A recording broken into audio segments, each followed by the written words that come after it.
ሜጫ ወረዳ ጤና ጽሕፈት ቤት በ2018 በጀት ዓመት የ2018 በጀት ዓመት እቅድ አቅደን ከተግባባን በኋላ በርካታ ስራዎችን ሰርተናል ማለት ነው። ስለዚህ እንዳጋጣሚ ሆኖ አምና ከፍተኛ የበጀት ችግርም ስለነበረ በዛ ልክ የ2017 በጀት ዓመት ሳንገመግም ግን ደግሞ ባገኘናቸው አጋጣሚዎች ከኛ ባለሙያዎች ጋር እየተነጋገርን እቅዳችን ካቀድን በኋላ በርካታ ስኬቶች የተፈጸሙበት ዓመት ነው ማለት ነው። እንግዲህ በዚህ ዓመት እንደሚታወቀው ከ25 ዓመት አሻጋሪ እድገትና ዘላቂ ልማትን መሰረት ያደረገ እቅድ ታቅዶ ነው ወደ ስራ የተገባው ማለት ነው።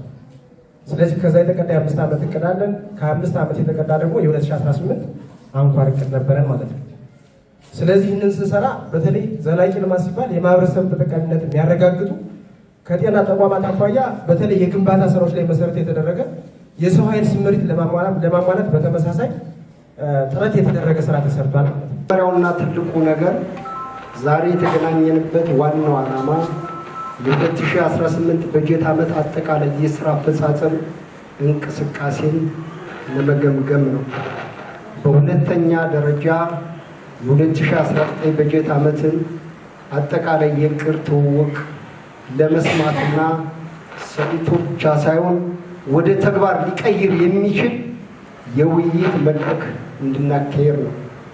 እንግዲህ በእኔ ባለኝ ኢንፎርሜሽን ይህ የጤና ዘርፍ በ2018 በጀት ዓመት አጠቃላይ የስራ እንቅስቃሴ ስኬታማ ነው የሚል ሀሳብ አለ።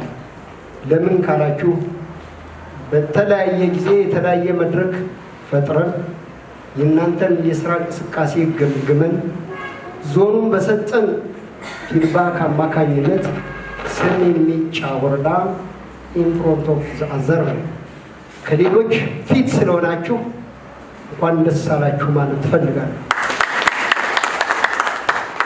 እንግዲህ 2018 በጀት ዓመት እንደ ጥቅል ስኬታማ ናችሁ ብንላችሁም አንዳንድ የሚቀሩ ነገሮች ደግሞ እንዳሉ ግምት ውስጥ ሊገባ ይገባል።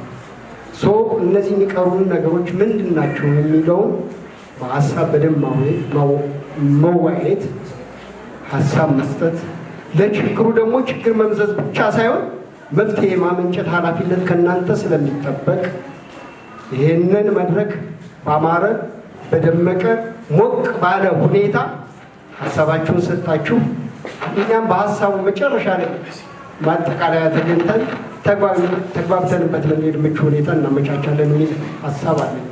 በሁለተኛ ደረጃ 2019 በጀት ዓመት አጠቃላይ ስራ የተጀመረው ሐምሌ 1 ምንም ቢሆን አሁን እቅዱ ብትወያዩበትም ስራው ቀድሞ ስለተጀመረ በጣም ጎበዝ ተማሪ መጀመሪያ ውጤት መሰብሰብ ያለበት መቼ ነው? ከመጀመሪያው ነው አይደል? ሰሜን ሜጫ ወረዳ ጤና ጥበቃ ተቋም ደግሞ እንጃ እንዴት አድርጌ እንደምነግራችሁ ራሱ ቃላት ያጥረኛል።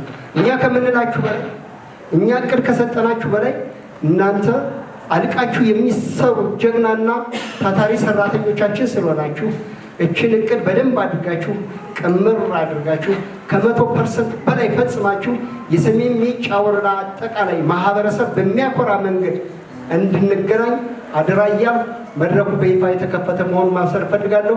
አመሰግናለሁ።